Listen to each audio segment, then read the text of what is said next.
আবার গরম আলুর বাজার ৬০ টাকা তার কেজি। আমরা গরিব বেঁচে আছি খেয়ে ভত্তা ভাজি। মনেতে চাই অনেক কিছু ভালো মন্দ খেতে, সাহস পাই না মাছ বাজারে দামের ভয়ে যেতে। ছোট্ট ছোট্ট পোলা পানে না বুঝে ধরে কত বায়না, দীর্ঘশ্বাস বুকে চেপে বলি বাবা আমরা হলাম গরিব মানুষ, এসব কিছু খায় না। ভুলে গেছি গরুর গোস্ত, না মানি না মুখে, ওসব এখন ধনির পণ্য, তারা খেয়ে থাক না বেঁচে সুখে। বলবো শুনবে ইলিশ মাছ রূপকথার এক গল্প, সেই যে কবে খেয়েছিলাম দাম ছিল তখন অল্প।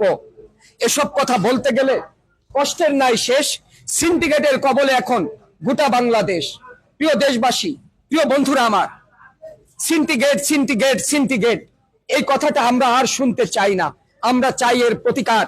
আমরা চাই যারা সাধারণ মানুষ আমাদের আয়ত্তে থাক বাজার, নিত্য প্রয়োজনের দ্রব্য বাজার আদি, আমরা যারা দিন আনি দিন খাই তারা যেন একটু স্বস্তিতে কিনতে পারি। যে ইলিশ মাছ নিয়ে কথা বলছিলাম বন্ধুরা, দেখুন না, এটা কি কোনো মঙ্গল গ্রহে আবাদ হয়েছিল না চাঁদের দেশে আবাদ হয়েছে? এটা বঙ্গোপসাগরের মাছ, এটা সাগরের মাছ। কিন্তু কেন এটা তো কোনো খাদ্য দেয়া লাগে না, এটা কি কোনো কিছু দেয়া লাগে না, এমনিতে আল্লাহর দান এটা হইতেছে। তারপরে কেন আমাদের নাগালের বাইরে চলে গেছে? আমরা সাধারণ মানুষ কেন কিনতে পারছি না? এদিকে আপনারা যারা আছেন রাষ্ট্রীয় ক্ষমতায়, তাদের কাছে আমার অনুরোধ থাকবে আপনারা একটু দেখুন, সাধারণ মানুষের মুখে অন্তত বছরে একবার যাতে তাদের ছেলে মেয়ে নিয়ে এই মাছটা একটু খেতে পারে সেই ব্যবস্থা করবেন। এই প্রত্যাশা নিয়ে আমি কবি মোহাম্মদ আজিজুর রহমান আজাদ এখানেই বিদায় নিচ্ছি। আবার কোনো এক প্রান্তে দেখা হবে যদি ভালো লাগে। এই যে আমার বই বন্ধুরা, এই বইগুলি আপনারা নিবেন। এই বইগুলি হত দরিদ্র মানুষের জন্য, এর অর্থ একটা অংশ চলে যাবে দরিদ্র মানুষের জন্য যারা অর্থের বিনিময়ে লেখাপড়া করতে পারে না তাদের জন্য। তো আপনারা যদি আমার এই বইগুলো নেন, আপনারা অনেকেই জানেন সারা বাংলাদেশে এটা ব্যাপক আকারে ভাইরাল হয়েছে।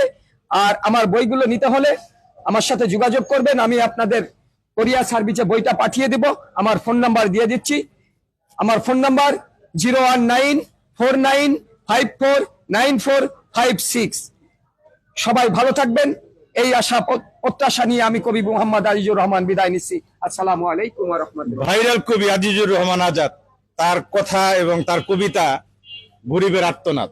এটা কোনো কবিতা না, এটা গরিবের কষ্টের বুকের কষ্টটা তিনি বের করে এনেছেন। তার যখন কবিতা শুরু হয় তখন কিন্তু আমি নিজেই বাকরুদ্ধ, আমি কথা হারিয়ে ফেলেছি।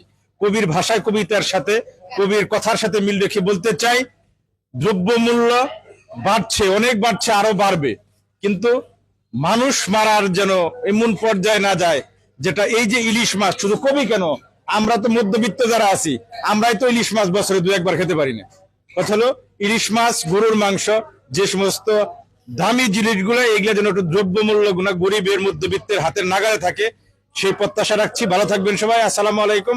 ভালো লাগলে শেয়ার করবেন, ভালো না লাগলে শেয়ার করার দরকার নেই।